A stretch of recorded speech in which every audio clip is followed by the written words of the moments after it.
Welcome to The Partial Historians. We explore all the details of ancient Rome. Everything from the political scandals, the love affairs, the battles waged, and when citizens turn against each other. I'm Dr. Rad. And I'm Dr. G. We consider Rome as the Romans saw it, by reading different authors from the ancient past and comparing their stories. Join us as we trace the journey of Rome from the founding of the city.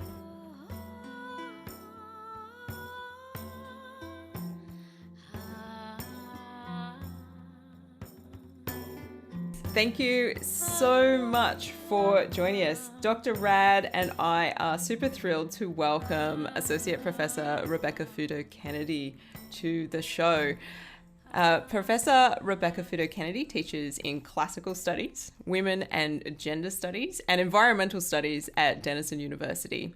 Kennedy holds a BA in classical studies, an MA in Greek and Latin, and completed her PhD on the representation of Athena in the tragedies of Aeschylus and Sophocles at Ohio State University.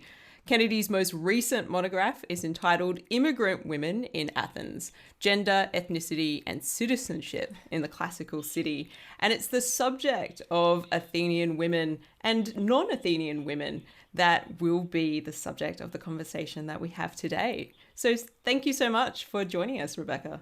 Thanks for having me on. I really appreciate it. And I appreciate the logistics of scheduling with such vast time zone differences. Yeah, I was looking at it today. It's like a 14-hour time difference. So it's somewhat of a miracle that we mathematically were able to work it out at all, to be honest. Well, I know maybe we should have scheduled while I was in Greece closer. Definitely. To get us started on this subject of Athenian women and also non-Athenian women, I want to talk to you about language as a first step because it's a really important window onto how we understand society. And this is true as much today as it was in ancient Greece.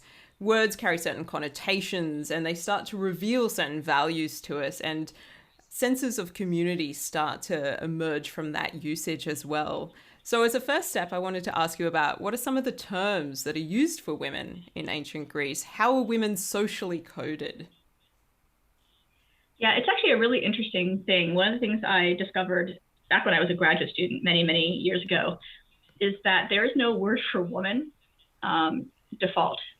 You have the word anthropos, which is the word for either man or human, and you can throw a feminine article in front of it, but it's actually very rarely done. We see it in medical texts when you're really just talking about a body, right? Or the female. Like there's a word for female, but that works for humans and non-humans alike. So the fact that you don't really have a general word to just say woman is of course a quite interesting thing. So what you actually have are a series of words that basically code them by marital status or relationship to children. So the word Parthenos, for example, which we often translate as virgin, actually doesn't mean virgin. It's an unmarried girl who hasn't had a child yet. So it's like you can't actually, the problem is you have to think about what the word means versus how you translate it. And there's always a gap between there because for translations, we always look for, sort of pithy, like one word or a short phrase. And this inevitably warps what the word actually means in context, right? So Parthenos is for your sort of younger set. These are the girls who would wear their hair down and wear sleeveless tunics and often short tunics, but it's really for unmarried girls. And one of the things that some scholars have talked about is that you don't switch over to being a gune, which is the word that they often translate it as woman, but it really means wife. It's childbirth that actually does the transition, not marriage versus not married. It's once you have a child, that's your sort of coming of age. And that usually would have occurred in Athens, which is different from other cities, sometime around 14 or 15 or 16. That's sort of the zone for marriage for girls. We would consider that child marriage now, but it was basically, okay, they have had puberty and now it's like a little bit out. So your Parthenos is, a 13 to 14-year-old. And then by the time she sort of gets married and has her first child, then she would switch to being gune. And then you have widows, which is pretty easy to code. You have a word for old women, which isn't necessarily have any, that's one of the ones that's really a grouse. It doesn't actually have much to do with marriage status or not marriage status. It's just old. so it's sort of that, right? Just old people. But when you see it in context, it's often used of formerly enslaved women. So you'll see it in like the Odyssey of the old nurse of Odysseus, or in tragedy of these older former nannies, former wet nurses characters. And then you have a series of words that are for people who are outside of the marriage track. And those can be super confusing. So one of them is the word palakis or palake. There's actually two spelling of the word. And that word is often translated as concubine. And the reason why it is translated that way is because our dictionaries are made in the 19th century. Right. Oh no. Right. Damn those Victorians. Yeah. So they refer to them because it appears in Herodotus in the context of, in one particular context of the Persian harem. And so it gets coded as concubine, but then you see it in lots of different Greek contexts and Roman Greek contexts. So we have some Roman era inscriptions in which the word appears that are actually probably temple attendants, because it's a generational inscription at a temple saying, thanking the goddess. And Stephanie Boudin has argued, based on the context for this, that these can't have been generations of concubines in the same family. Or sometimes scholars will just say, oh, it just means prostitute. Like everything is code for prostitute if it's not wife. Right. And so it seems to actually be an attendant or a companion to the goddess, right, as you will. And then you see it in Athenian context, where you'll see it in tragedy to refer to Andromache. And so this idea that she's the concubine of Achilles' son, Neoptolemus, in the play. And then you see it, I found it on a tombstone, which is super rare. And I think it has to be that, because there's only a couple of words that go, you're missing letters. We're missing some major letters. So apparently when the tomb was first published in the 1920s, there were more letters there, but it's in the Piraeus Museum, and who knows, during World War II, they hid all the objects and tried to hide all the objects and strap all the objects down when the Nazis were marching in. And so I'm sure damage occurred to some of the objects, but there's a big hole where there used to be a letter. So I'm pretty sure it says Polakis, because the only other option is really Polakis, which just means often, and you wouldn't put that on your tombstone to list your status in relationship to a man. I am often of a man. It's just not going to work.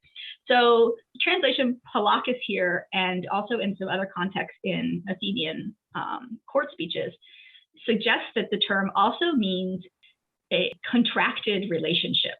So a marriage-like relationship for people who can't actually contract a marriage. Some scholars have argued that it's a dowerless relationship, but most of the ones that I found are of non-citizen women in a relationship.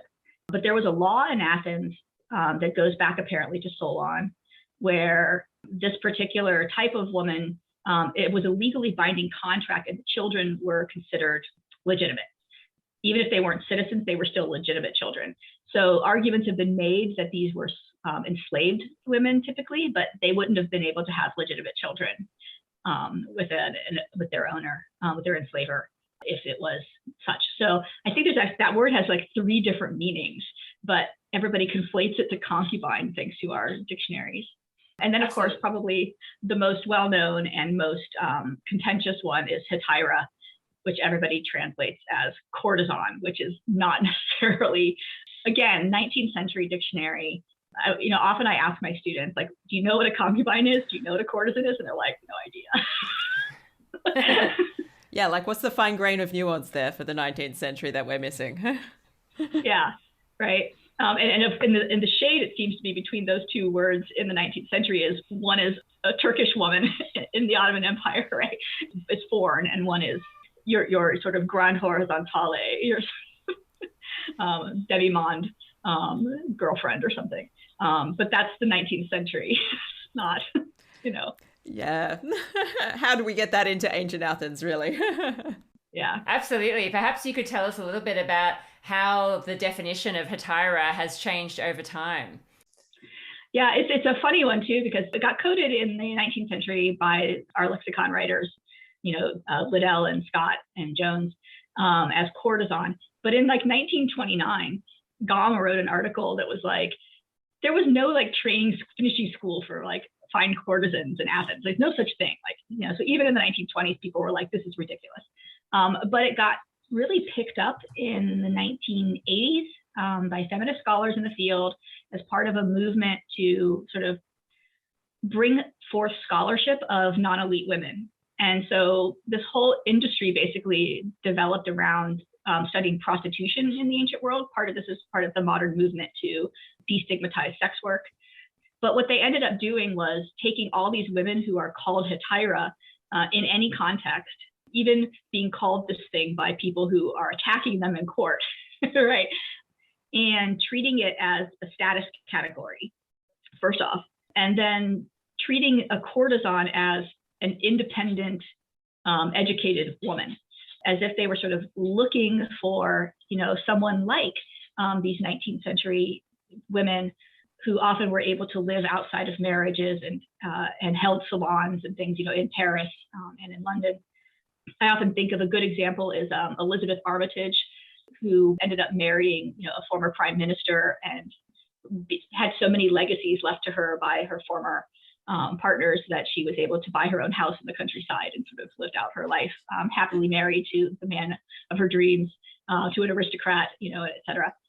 So they sort of imagined this grand courtesan, educated, liberated, and they use Aspasia as the sort of model for this, basically misunderstanding Athenian law and believing Plutarch, who 700 years after she had lived, basically said that she ran a harem in Pericles' house after telling us that Pericles was so worried about public opinion that he wouldn't even go to parties and drink. But this over here, this is fine. Yeah, but this is a harem. Like she's running a brothel out of his living room. What, you don't have one of these? You gotta get one. Yeah, right. It's where all the girls go to get educated. Right. So everybody became a hetaira.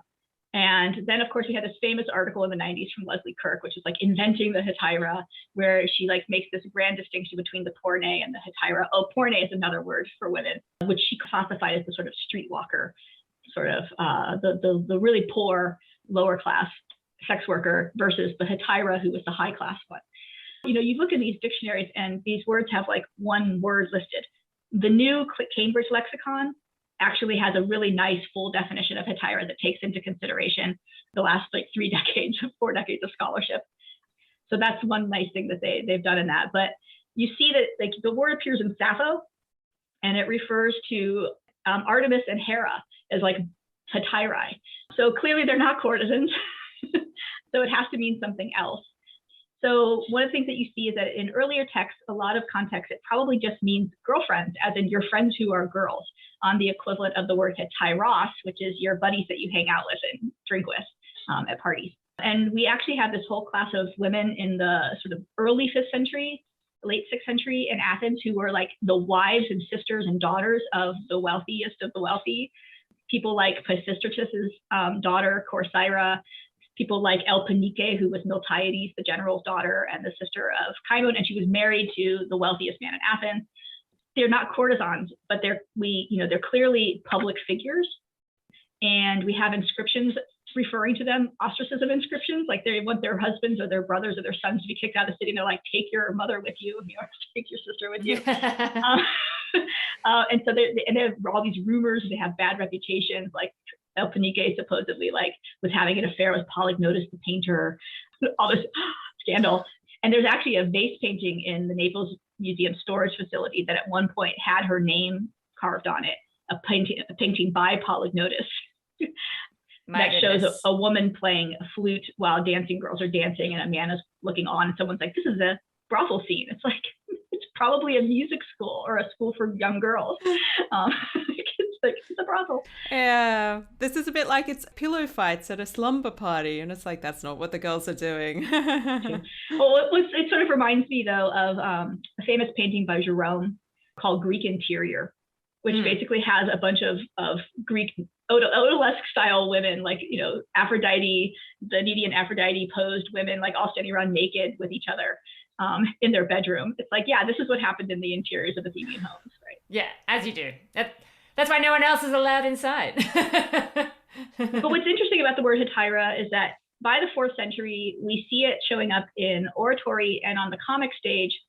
In the comic stage, it seems to refer to, I would translate it as girlfriend, like a girl you date but you can't marry, or that you wouldn't marry. It's like the kind of girl you wouldn't take home to mom.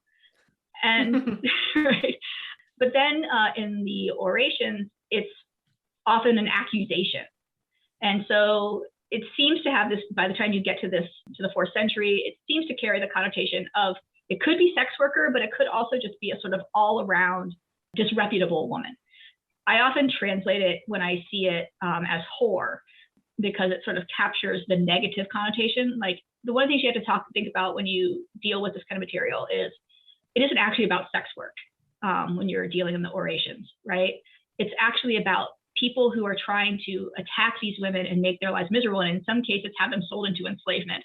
So you can't translate hetaira as sex worker. And the idea that they're calling these women hetaira, they can't be these like high class, respectable courtesans, educated women. That's got to be imaginary.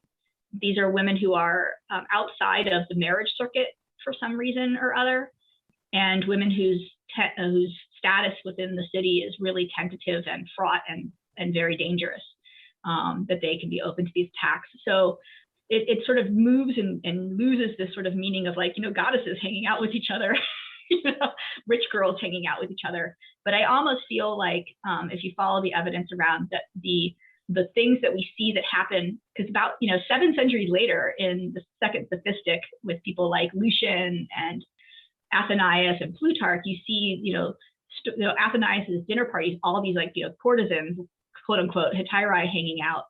And same thing with Lucian, his satire, The Chattering Courtesans, that there's this imaginary past in Athens in the 5th century that they're imagining in the 2nd century CE of the grand salon and of all these sort of women sitting around, educated and witty, you know, women sitting around that you can all like drop in and dine with, you know, and you sort of have, you know, Socrates being able to sort of like drop in and have a conversation.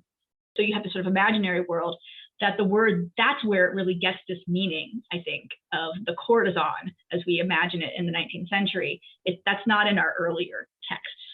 But what you actually have is a bunch of probably rich women who partied it up and were pretty public figures and like sort of pushed against the boundaries of what was acceptable behavior. And then by the time you get to the 4th century, that word, that behavior is like being, you know, and these are women who have no choice but to be in public, right? And so they're sort of hitting them with this accusation of being publicly available women, as it were. Yeah, that's so fascinating because it kind of flies in the face of, I suppose, the popular image of what an Athenian citizen woman would do in her life. I mean, we usually have this image of them being highly secluded and very modest and, you know, really, really towing the line. Yeah, I mean, that's rich women, probably. Yeah. Right. There's a double-edged sword there. So, and this is one of the things that you learn when you read oration and spend a lot of time trying to deal with Athenian inheritance law, is that because married women were expected to remain mostly within the compound of the home, right? I mean, most weeding probably took place outside. They weren't like stuck in a bedroom or like locked in a quarters. You set up the big looms out on your outdoor space because they're like 6 feet, 8 feet, and you can't just like take that down when you're going to go to bed. So in the summertime and when weather was appropriate, they would set them up outside. And then there's also evidence of like women going to each other's houses in their neighborhoods, right? So they weren't like completely secluded, but they always had a companion with them of some sort. And they did veil when they went out in public if you were a married woman. So like if you went to a ritual, an important ritual or something, or you went out to visit a grave, which was your duty to go out and visit a grave, you would wear a veil. But then you have this whole world of women who actually fill public spaces. But in the inheritance cases, what happens is that marriages are mismatched, right? So you got a guy who's like original marriage might be first marriage for a man might be 35 or 40, and the girl's like 15, right? Well, guy wants a second marriage. Maybe his wife died in childbirth, right? And so he marries again, and he's married another 15-year-old, and now he's 50, right? And so you have these mismatch in ages. So you see these inheritance cases where there's a young woman with an infant or a small child who the child is inheriting, right? And it's coming through the marriage to the woman. And they're trying to attack the woman to prove like distant cousins all come out of the woodwork. And they're like, they're just like magically appearing cousins. And they are trying to prove that this woman is in fact not the wife of this person. In some cases, they're trying to prove that the woman doesn't exist. Like you claim citizenship to your grandmother, but that woman never existed. Because what happens is that these women live their lives separated off from the public spaces. They're not presented to the deans for citizen registration. There are no records of their citizenship. You have the option, if you're like super wealthy guy, you might present your wife or your daughter to your tribe, but that's not a civic organization. It's more of a kinship group. And so everything is dependent on witnesses, and there are no witnesses because all your witnesses are like 70 years old, and and they've died by the time you're inheriting, or your child is inheriting this, and there's nobody to witness their lives because neither women nor children nor the enslaved count as witnesses. They don't count. So it has to be adult citizen men. So it's a double-edged sword where you have this whole class of women who are public and outside who are denigrated for that very thing. And then you have the women who are where property moves through in the city who are constantly in a precarious status if they don't have male protectors because their lives are meant to be lived in private.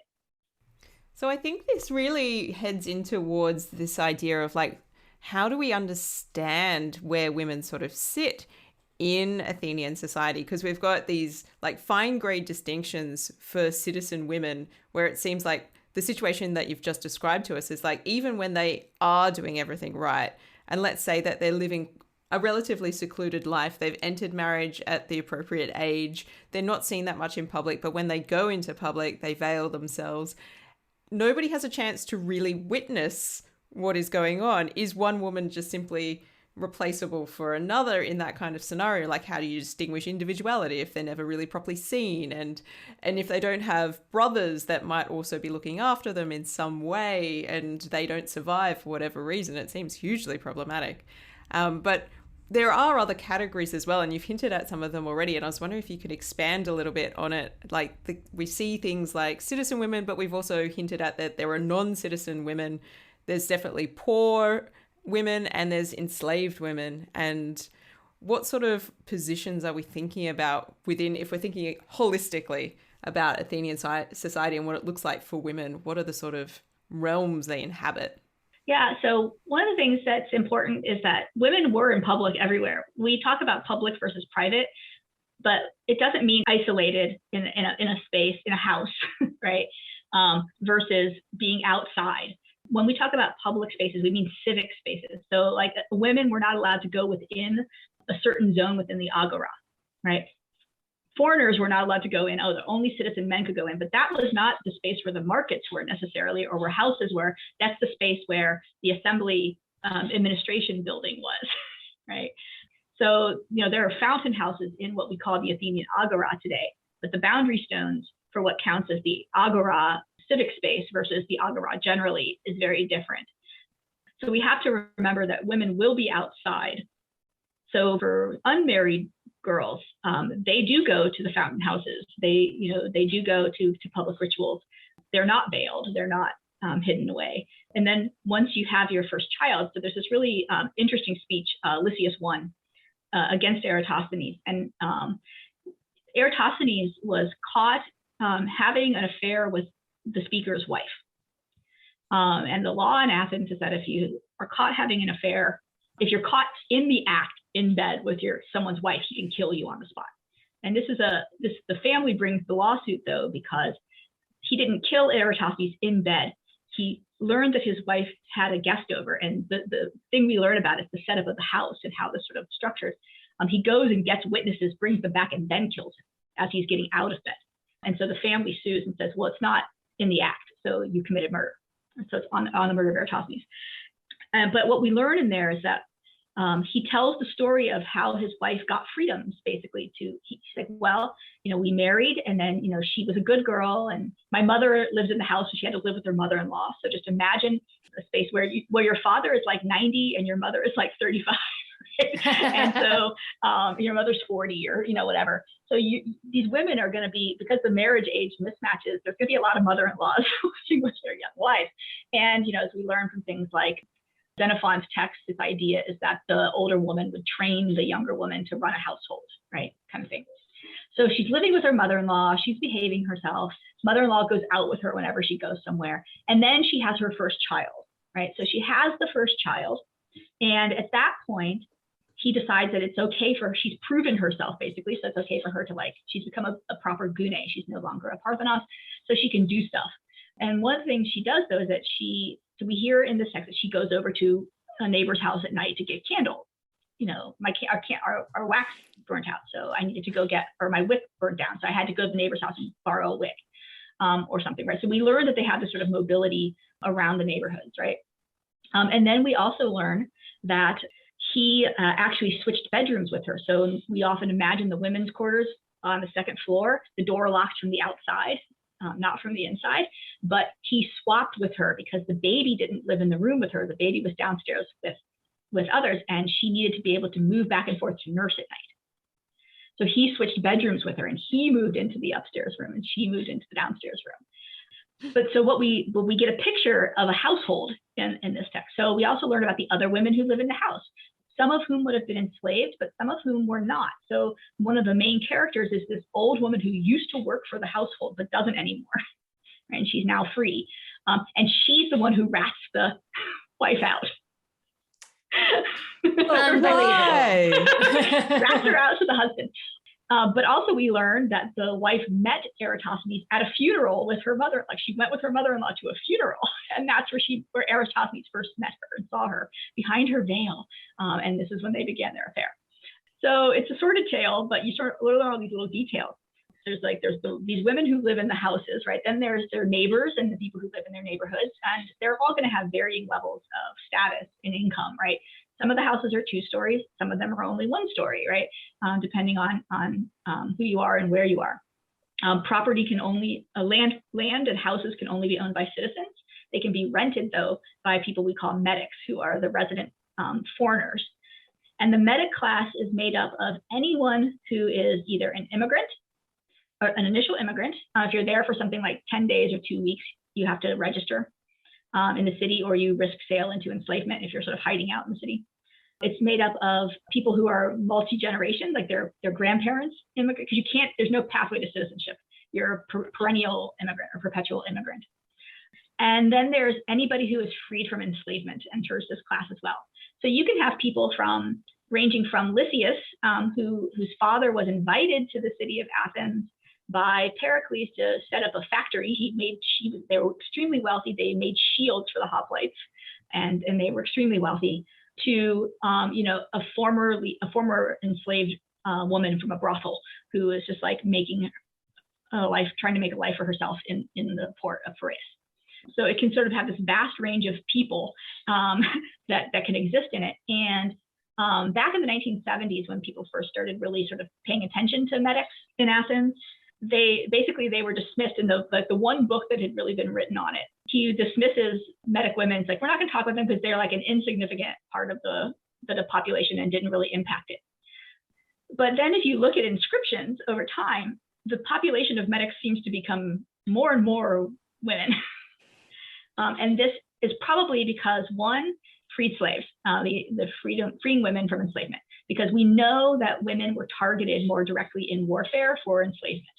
Women and girls for sale into the market. So you're going to have more women who are enslaved versus men. You're typically going to kill the men of military age in a city when you take it, or in battle. You're not going to leave them alive and enslave them, but you're going to target and collect women. And pregnant women were especially valuable because they would be nursing, right? And then you could have a wet nurse.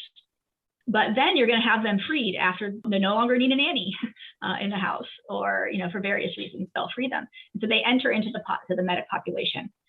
And there seem to be more and more of them. But also, importantly, the laws around citizenship in Athens, which evolved over the course of the 5th and 4th centuries, explicitly target the women, metic women, by trying to exclude them from marriage and exclude them from the ability to have children with citizen men.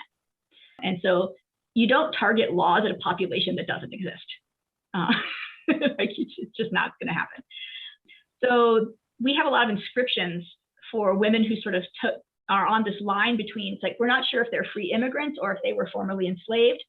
They're clearly no longer slaves, because the inscriptions, there's this group of inscriptions called the Fialae inscriptions, which for decades people have thought they were manumission decrees. But Elizabeth Meyer argued a few years ago that they're more likely actually dedications by people who won lawsuits, by people who were trying to claim that they were not really free. So there's a law in Athens that a former owner, or anyone actually, it doesn't have to be your former enslaver, it can be any citizen, can say that you are actually only pretending to be free, but you're actually enslaved. And they can turn you in. And if they win the lawsuit, they get half the sale amount from selling you into enslavement back. This seems hugely problematic. Yes, and we have evidence of that, like people who did this, who that's how they made their money. And some of them are interesting because this one guy, Aristogeiton, he may actually be the son of a man who was made a citizen. So his parents had been metics, because his mother was sold into enslavement, according to Demosthenes, for pretending to be a citizen. And Aristogeiton himself tried to sell his sister into enslavement, but his other brother apparently tried to stop him. So, totally disreputable. So there are all these women on these inscriptions. So either they won their emancipation case, or they won against charges that they were pretending to be free. So they're all in this population. And there are something like 192 women listed on this. I can't remember the exact number. It's like 172 or 192. And they almost all of them have occupations listed next to them. And most of them are wool workers, textile workers, weavers. But then there's also women who are clearly working as part of a family business, because you've got 3 people in a row listed as sesame sellers or perfume sellers. So you have a man, a woman, and a child. This is a family, sort of a small family business, right? But my favorite thing about those inscriptions is that one scholar argued that you couldn't possibly need that many weavers. And so the word weaver must also be code for prostitute. Oh, that's harsh. But I was like, wow, so that means that you need 4 sex workers per citizen man in order, if her capacity, but nobody needs clothing. Because they imagine. Well, not if everyone's a prostitute, you don't. Yeah, right? I mean, at the gymnasium, you certainly don't need clothing. I mean, I can see how we got there. Yeah, I've seen the Jerome painting. I know they all hang out in the house naked. Exactly. Yeah. Who needs weavers? Yeah, but it's this funny thing, right? Because they all imagine this world where these wives all live in seclusion in their houses, and all they do is sit around with their slaves weaving, right? It's Penelope. They're all Penelope. Right? But it takes weeks to make a single 6-foot cloth. Yeah, this is people who haven't thought about the complexities of actually weaving, I think. But this is the other thing too, is that we have inscriptions that list people who are seamstresses. Why do you need seamstresses? You're all making your own clothes. Methinks they're up to something more fun. Yeah, right. We also have an industry where it's you have to make 300 sails a year, and boats need to have new rope rigging and things. The sailors aren't taking the off season and making rope. That's not what they're doing. Right. So I'm pretty sure there's industrial scale weaving down in the Piraeus, and a lot of these women, maybe they were enslaved initially, right? So we have this big population of enslaved people who are being brought in to do work. But then at some point they're freed and they enter into the non-citizen population. And some of them are having relationships with citizens, and some of them are having relationships with other metics, and some of them are marrying other freed slaves who are also metics. But we have evidence of all of those things going on. But marriage is not banned between citizens and non-citizen women until like the 380s. So there's this whole period of starting in 451 where a metic woman could not give birth to a citizen child, but they were still allowed to marry, and they were still having relationships with citizens. And there are a lot of reasons why you would do this. In particular, inheritance law. You're required by law to divide your property amongst all of your male children. So if you have 2 male children, but you're like 50 and your wife dies, or you don't like your wife anymore, as in the case of Pericles, he actually helped his wife find a new husband. He acted as her kurios, and then he married Aspasia, because you don't want any more citizen children, because you already have 2 who are going to divide the property. In Pericles' case, his 2 citizen sons died in the plague, but he had this son by this foreign woman who was his wife, who he petitioned the court to make a citizen. And they didn't just make his son a citizen, they made a law that basically said that if your citizen sons die, right, any child that you have by another marriage can be made a citizen to inherit. And so we had this whole period during the Peloponnesian War when foreign women's children from marriages with citizen men were being made citizens, in the emergency situation. And then in 380, they finally just banned marriage because they're not in this crisis of a 30-year war anymore. So it's interesting that the law passes after not just the Peloponnesian War, but a second set of war that we call the Corinthian War that doesn't end until 387. And then all of a sudden, now you've got this law passed. So there must be this population of women who are marrying the citizens.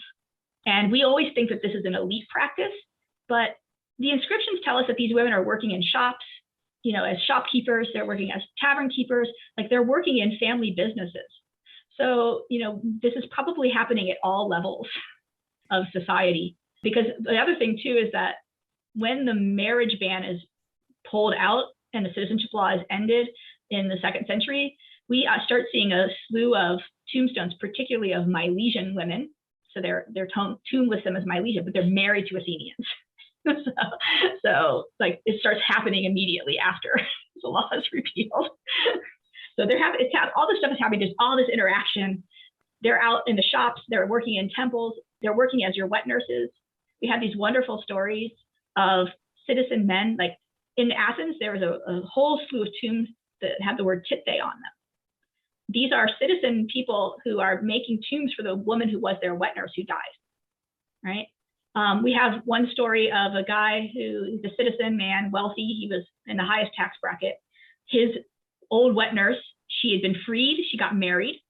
Her husband then died, so he had her move back in the house with the family, right? So sort of all these sort of different relationships. We imagine these elite sort of secluded citizen women and then, or as Pomeroy put it, goddesses, wives, slaves and whores, but, really the slaves and whores are sort of the same category. And in the public imagination, anybody who's not a married woman is like sort of over here. But we have this, they're sort of integrated into all walks of life in the city and into the fabric of the economy, whether it's as property in the case of the enslaved women, or as actual workers in the economy and part of the people who actually make the economy run in Athens. Because obviously your citizen wife is not out selling you perfume, but you need a woman to sell your wife perfume because she can't go buy it from men. Damn straight you do. So you've highlighted really well, I think, in your work and in that outline that when you go looking for them, there are these non-citizen women everywhere, and there's just such a huge diversity of experience, in terms of the class that they might be said to occupy, in terms of whether they were wealthy or whether they were poor, whether they had really tight connections to the citizen body or not. But regardless of where they were as these non-citizen people, as these metics, they were still really vulnerable, weren't they? Yeah. So, I mean, obviously there are laws that start getting targeted at them, starting around 451 is like the most famous, which is the citizenship law of Pericles. The irony being that he had to have a child by a foreign woman made a citizen. But that's the law that basically said that to be a citizen, you have to have 2 citizen parents. Now, some people have imagined, Robin Osborne wrote on this, that when this happened, citizen women's lives got better because they were more valuable. But in fact, they probably got worse because they were now more valuable. You don't have DNA testing. How do you prove a child is yours? Well, you don't let your wife talk to any man ever, right? Who isn't a relative.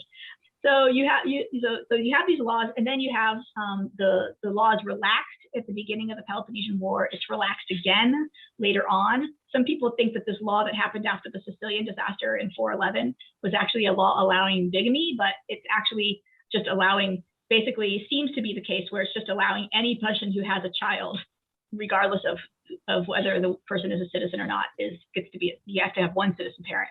Because then in 404, they sort of reinforced the law. And then you have the ban in marriages not till 380. So what seems to be happening is in the 5th century, there seems to be some laxity about the laws, and we don't have a lot of evidence.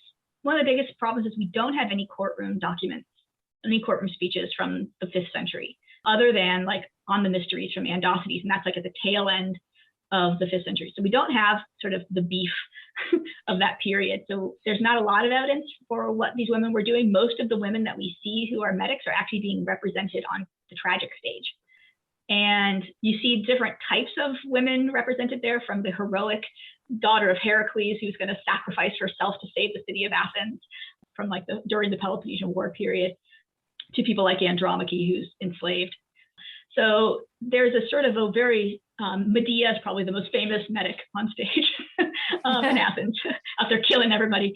But what's interesting about the play is that she's invited to Athens, right, to come and help the king. At this period, at the beginning of the Peloponnesian War, when the law is being relaxed, right? And here she is being brought in to help. So it's a very strange thing. But then starting in the 4th century, things seem to be getting more draconian. Like that's when the marriage restrictions are passed, and we see a lot of prosecutions. And we have 3 laws on the books. They variously target metics or the enslaved. So there's a law that if you don't register as a metic and you're reported, you can be taken into custody and sold into enslavement. So you have to register. You have the law for people who are pretending, they are pretending to be free, but aren't really. And then you have the ones for runaway enslaved. So these are 3 laws that are used basically to police the population and to keep them in check. And so you have these laws are being more highly enforced. We see in court speeches a lot of accusations of this kind of thing against women. We see citizen women being very precarious as well, because if they can't prove who their father was, or they can't prove, they have no brothers, they have no father, they can't prove who they are, then when this inheritance is stripped from them, it's almost always stripped on the grounds that they're not really a citizen. And so what's happening to them? Are they being sold into enslavement, right? For pretending to be a citizen. So you have all these laws that target them. And I think what's actually happening is that because the inscriptions seem to pick up, we have a lot more tombstones for foreign women in the 4th centuries. I think we actually have a larger population of foreign women in the city. And maybe that's because Athens is the major economic hub of that part of the Aegean at this time. And so you have a lot of women. We know women coming from Megara. We have women coming from Corinth. We have women mostly coming from Miletus. And so here we have generations of people coming starting in the 5th century. Some are refugees. So you have refugee families coming. But then also Miletus is slowly losing its port. It had 3 ports when the city was founded in the 7th century. By the time you get to the Roman period, it's like half a port left, because it's like silting up from the river. And so its economy seems to be in shambles at various points. And of course, there's always threats of war from over there. So we have this influx of population. And so by the time we get to the 2nd century, we have a huge explosion of Milesian women who are getting, 45 of them who are getting married to Athenian citizens, and like over 400 inscriptions for Milesian women.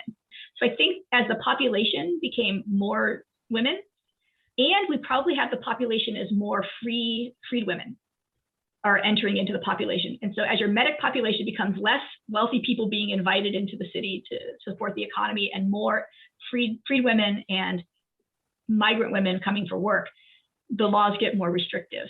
And so these Fialae inscriptions are almost all from the 4th century. There are over 400 of them extant, but it was a much larger. We're not exactly sure how we got this inscription, but it may have been that in the 320s, the actual dedications themselves were melted down, and so they re-recorded the inscriptions, but we're missing hundreds of them. So there are probably 1,000, hundreds, as many as 1,000 of these inscribed dedications. That means a lot of court prosecutions of these people. And if our percentage just in those 460 so are, it's about 30% women. So, what's the tipping point when men think there are too many women in a space, right? Usually it's one. If there's one woman in the space, there's too many, especially if she talks. Stop, go away. You're excluding all the men from the conversation.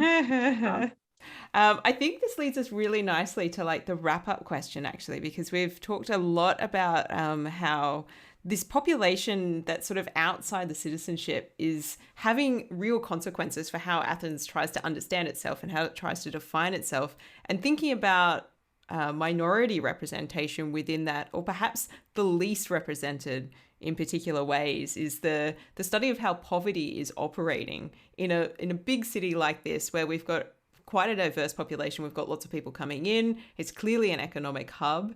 We've got a really large non-citizen population, sometimes being targeted by legislation, sometimes quite severely over long periods of time. How is poverty coming through in the evidence for us in this as well? Yeah, so poverty is actually really hard to study because, one, there's like sort of varying definitions of what poverty is. And the other thing is that how do you identify it? How do you see it, right? So Claire Taylor has done a lot of work on this. She recently has been doing more work on gender and poverty, though when it came time, she's editing the cultural history of poverty, and she's like, Rebecca, can you write the chapter on women and poverty? But so she asked me to write it. So it was nice. I could go back and review a lot of the evidence, especially looking at it sort of in the long span of time, like all the way from the earliest representations of women in poverty in Hesiod all the way up into the Roman period with Christian texts and Jewish texts and et cetera. So that was kind of nice. But the big problem is how do you do it? So Claire Taylor and then Lucia Ketchet also does poverty in Athens. They sort of divide poverty into two sort of types of poverty. So there's an actual, economic poverty, right? Sort of the lack of anything.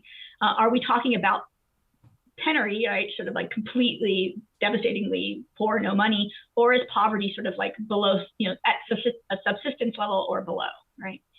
So economic poverty can have a wide range of definitions, but you sort of situate it like we can think about in Athens or generally in, I think Athens in particular. I don't want to speak to like the whole of the ancient world, but there is a negative discourse around work for women in sort of all of our ancient texts. This idea of women who work as somehow inferior. Of course, it's because this is being written by elite men for the most part. So I don't think women who are working thought of themselves as lesser, or their spouses or their neighbors and all the people who live with them in the communities. But there is a negative stigma in a lot of our sources attached to work. In the Athenian sources, working is actually used as evidence in court that you're foreign. So that gives you that sort of idea that you're a citizen woman and you work, that's bad. If you're a foreign woman and work, that's expected, right? So how do you find poverty when you have this stigma against work? Can you say that every working woman is therefore technically in economic poverty because she has to work?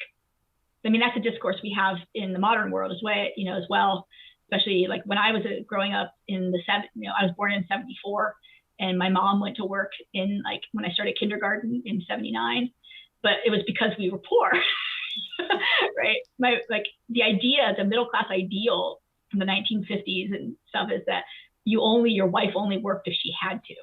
You didn't work if you didn't have to. So we still have this discourse, I think, in a lot of places where working women are working because they're poor. I'm not sure if you can make that equation, though, with foreign populations in a city where they have no choice but to work, right? So there's ideals and there's reality. So that's a little difficult to actually say. And there are even scientists trying to identify malnutrition in bones in bioarchaeology. The problem is that lacking certain nutrients, it could just be a factor of regional diets. It can actually be a factor of gender, because we do know that in some places, women were given different food portions. In festivals in the city, meat is distributed during a big festival. Well, sometimes you brought the meat home to share with your family, but other times you just ate in the public spaces with your friends, and you didn't share the meat. So women aren't getting lots of meat, right, in their diet. So you can't, it's really hard to tell even if you have the right bones left to do the analysis, it's hard to tell if your lack of vitamin C is because of poverty, or if it's because of diet, or if it's because of environment, right? We all know that if you're not outside in the sun enough, vitamin D can be a problem, right? So again, the difficulty of actually finding it on the level of the body is even impossible in some cases. But the other type of poverty that Claire and Lucia and others talk about is, and this is also in the sociology of poverty scholarship in the modern world, is social poverty. And here women especially are situated because their very existence is sort of dependent on a social network they don't have. That you're only ever one step away from losing your citizenship if you have it, from being caught and sold if you are a free woman without proper protection. Like one of the cases that we know of from an Athenian context is a woman named Zobia. Again, Aristogeiton, this sort of like total jerk. Like he returns. He returns. He's like the return of the repressed. You cannot repress Aristogeiton. But he borrowed money from her. So she had 8 drachma that she lent him. That's actually quite a lot of money. The metic tax for an independent woman is 6 obols for a year. But she had 8 drachma, which if you're a female musician, you can get paid as an aulos player, you can make 4 obols a night. Or if you do a women's festival or you do a funeral or something, you can make 4 obols per performance. So 8 drachma is not a ridiculous sum of money. It is that's your savings, right? For a year, you're probably living pretty poor. But she lent it to him along with a cloak. Whether she willingly lent it to him or not, we don't know. But she tried to get it back from him. And that's when he reported her to the official saying she's actually a runaway slave. Dude. What a douchebag. Right? Fortunately for her, though, her sponsor, so every medic in the city has to have a sponsor. Her sponsor stood up for her. And the official at the medic office where you pay your fees said, no, she paid. I have her right here listed as having paid her fees. So, we know that there are people out there trying to do that. So you're only sort of like always one step away, maybe, from enslavement. One of the other problems, too, is that, since you can't even tell poverty in the bones, how do you know if someone died from starvation? You can't tell. There's a new cemetery that was discovered about 6 years ago. But anyway, they found thousands of skeletons, no inscriptions. So this is probably not a wealthy or even middling class grave. And they are slowly starting to publish the results. So hopefully we'll find something in there potentially that can help us if we can see patterns over large numbers of bodies or how nutrition shows up or malnutrition shows up. Maybe we can start to say something. But it's even hard to gender bones sometimes if you don't have the right bones, if you don't have the hips. And if the woman never had children, the hips might not have slid. Like there's just all these sorts of different ways that you can't tell from a skeleton. So Shakira was right. The hips don't lie. The hips don't lie. They don't lie at all. But yeah, so poverty can be hard to find, but social poverty is probably endemic in the population of women, not just in Athens, but it's also, we see it in the Roman world. In Christian and Jewish texts, there's a specific concern for widows in the knowledge that once that husband dies, like because the marriages are so mismatched in age typically, you're going to have widows, lots of widows. And when you're in a world where, the Greeks, mainland Greeks and the islands, they're like at war for like 150 years, right?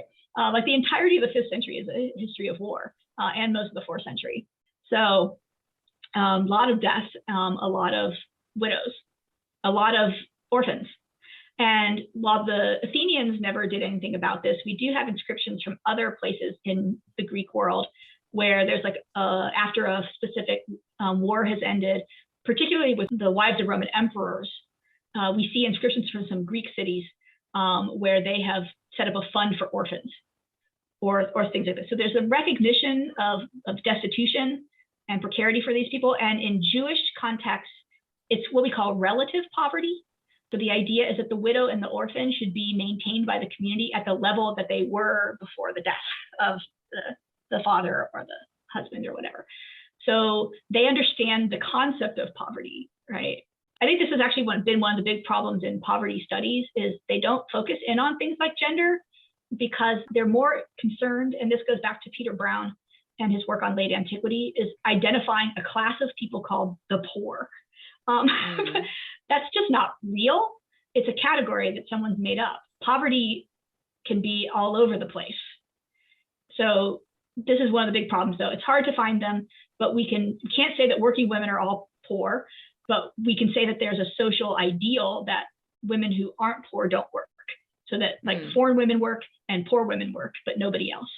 We have a text, another speech from the 4th century that actually it's about events in the 5th century where the guy is saying that, no, I'm not, my father was a citizen, my mother is not foreign. We were poor because my father had been captured in war. And so she sold ribbons and let herself out as a wet nurse. And that's not because she's not a citizen. It's because my father was a war prisoner and we were broke and I was a kid. And so we had to work for that. So we do have that kind of evidence. But social poverty, I think, is endemic to women in a way that it just isn't. When you cannot own property, right? You can't own land, you can't own a house, and you can't inherit. You have restrictions on inheritance, then you're going to have social poverty. Romans can alleviate this by the fact that women can actually own stuff and inherit things. This is why I chose to study the Romans over the Greeks, because I think looking at the Athenian context in particular, I would suffer night terrors from how vulnerable so many people in that society were. Yeah, and that's our model for modern democracy, right? Oh, sounds idyllic. Yeah, I mean, there's a whole slew of, I'm doing a new project right now where I'm basically courting every tomb inscription I can find in the Greek language between like 600 and BCE and 400 CE that has an ethnic marker on it, so suggesting that the person is buried somewhere where they didn't come from, who's a woman. And then I'm going to identify other zones for analysis. Rhodes has hundreds of these things, so there's something going on in Rhodes. But of course, in the period when these inscriptions kick up, this is when they were sort of favored status by the Romans, and so Delos had sort of lost its status as a port, and Rhodes had kicked up. But Miletus is, again, also a fascinating place because not only do we have hundreds and hundreds and hundreds of documents of Milesians leaving and going to Athens, we also have inscription grants where they're giving out citizenship like candy. Especially in the 2nd century, there was a whole wall of citizenship grants, but they're giving them out to Cretan mercenaries in particular because they're worried about the Seleucids coming from one end. And so they settle these mercenaries there, but they brought their wives and their children. People often think mercenaries travel alone, but these ones traveled with their whole families. But there are also women on there who are listed by themselves, independent. So what's going on there? Like, are these foreign women who are marrying a citizen and so they're being given citizens? Are these children of a citizen who are now being given citizenship? So there are other places to study this that might make it less sort of zero-sum game like Athens. But if you're giving citizenship to women, that's a different level of social structure for women that you just don't see in Athens, because we don't even know if you're a metic and your husband is given citizenship. There's a raging debate amongst like the 7 of us who do this work about whether or not the wives got citizen status permanently, or whether they had temporary citizenship that ended when your spouse died. We know that the citizenship grants often read the man and his children, right? So the wife can make citizens. But you can't be one. But we don't know that, right? Because there's some evidence that suggests that, like, what do you do with a guy like Aristogeiton, whose father seems to have been a citizen and died in debtor's prison? And Aristogeiton is a citizen and his brother is a citizen, but his mother was sold for a failure to register as a metic. So did he get citizenship? Did the husband get citizenship? She thought she had citizenship. And then when he died, she lost it. And then why doesn't the daughter have citizenship? If Aristogeiton can sell his sister, so there's, the evidence is super confusing. We just don't know. Josh Sozin, who's one of the other people who does really good work on laws and metics in the city, is trying to study the case of, there's a famous banker named Phormio in Athens who was made a citizen. He had been a slave, but he married the wife of his former owner, who had, when he died, he willed his wife to Phormio. What he a had also been made fascinating a triangle. well, the part of it is that it's a banking family, and so banks are kept in the family, right? But Apollodorus, the guy who famously prosecuted Neaira, he's the elder son, and he was born before citizenship was granted. And the younger son, Pasicles, was born with citizenship. That's going to make for some sibling rivalry. Well, they decided to divide things, and Pasicles got the bank under Phormio. Like Phormio was his guardian, and he's like in Pasicles gets it. And Apollodorus took the furniture store, and apparently the furniture, he didn't manage it well, and he went into poverty. So he spends all of his life like suing people in the court. Because of course, if Neaira in this famous case, if she loses, he gets money from selling her. She's like 65 at this point, like leave her alone. But he sues his stepfather. There are like multiple cases against his stepfather, Phormio, to the point where he lost so badly that he was prevented by Athenian law from suing his stepfather again. But those cases are super interesting because he goes from, my mother was seduced by this guy, to my mother helped plan my father's murder. Like, right? So, but we don't know what her status is. And so Josh is trying to figure this out and trying to sort of do some more detailed dive, because there's like 7 speeches, 2 against Phormio, but then Apollodorus, when he can't sue Phormio anymore, starts suing all his like friends. And so he's trying to figure this out because we don't know, like could these women keep citizenship? We don't even know that. Like we don't even know at a basic level. Certainly puts a lot of pressure on relationships. You know, if your citizenship is dependent upon that guy keeping on breathing every day. And this is why this concept of social poverty is so important for us to keep on the radar, because you are literally one death away, right? Or a divorce away from not even having citizenship anymore if you had it to begin with. Yeah. Right. Like it sounds like an absolutely terrifying thrill ride through life. I always try to tell people, like, you know, Athenian, like I've seen like some people say like Athenian women have the worst of any women in history. And I'm like, I would hate to go that far. I would never say that. But it's hard for me to say they had it good.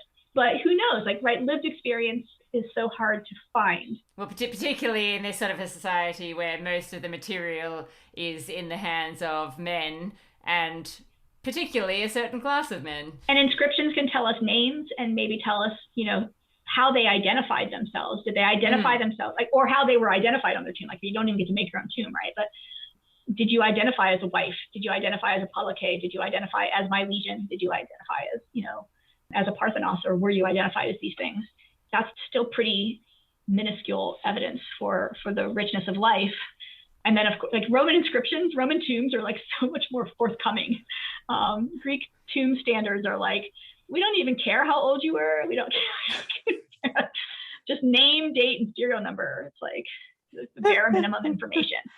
Like if you get a tomb that has a husband and a father listed, it's like gold mine. We've got all the info, guys. I think it's fascinating because it does make me think about the way in which what we don't know about the way women were relating with each other, because it sounds like when we're thinking about ancient Athens, that actually there's probably not a balanced population. It sounds to me like, having talked about it with you, that maybe there are more women, just generally speaking, as part of that population living in that city, citizen or otherwise. And potentially there's a whole culture of women's connection with each other that we just haven't been able to trace very effectively. Yeah, because I mean, what's our evidence, right? Just before a Zeusai, right? Or something like, can you take these comic representations of what women get up to when they're alone together? Can you take that as evidence? I think you could take it as evidence that they did get up to stuff together, that they were allowed to get together. Again, I think this is one of the reasons why I push back so hard on all the scholars who basically, like, again, I understand like wanting to talk about sex work in the ancient world and destigmatize it, but they're not actually talking about sex work. They're just identifying people as prostitutes, which is a very different thing. Sometimes we're able to actually, like, what can you say from a comic play about the life of a sex worker in the city, right?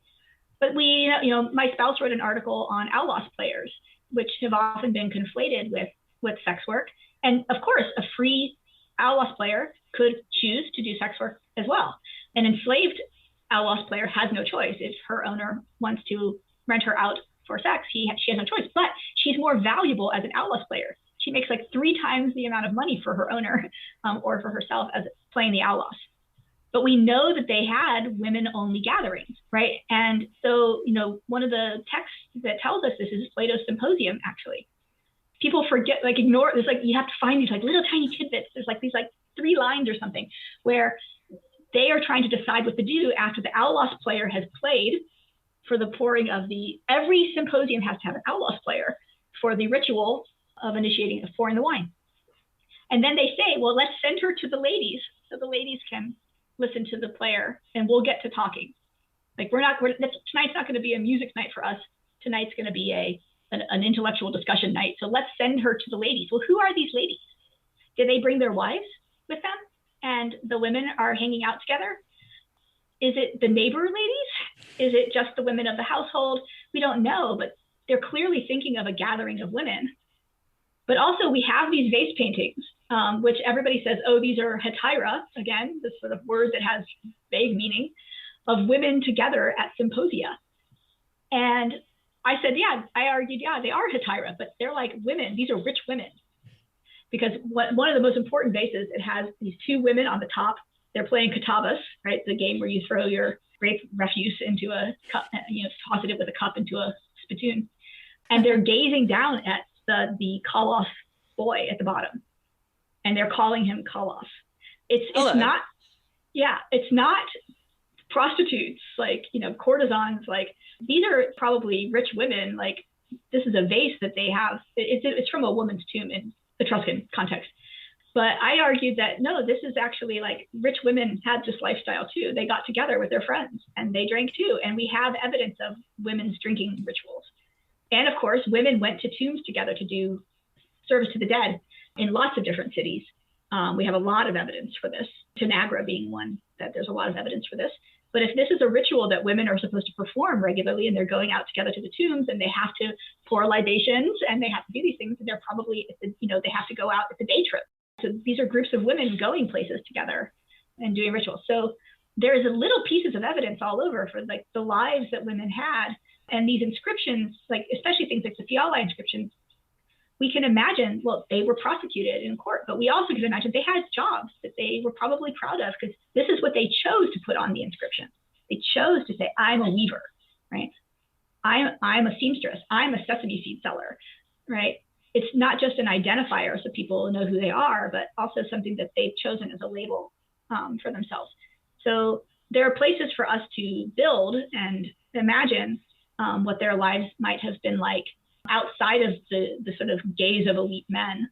But oftentimes you have to read against the evidence or you have to read through the evidence.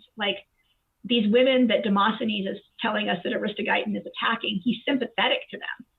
But is he correctly representing their situation?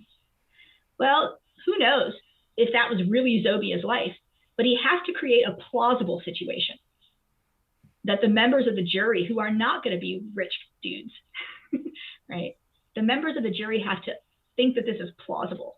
So we can at least say that it is in the realm of possibility that people had these experiences and lived these lives. So that's, I think, the best we can do, but I think it's a lot more than people think it is. Right? Yeah. A lot more definitely. I want to thank you so much for your time. This has been a really fascinating conversation, and delving into the complexities of this kind of stuff has been fantastic.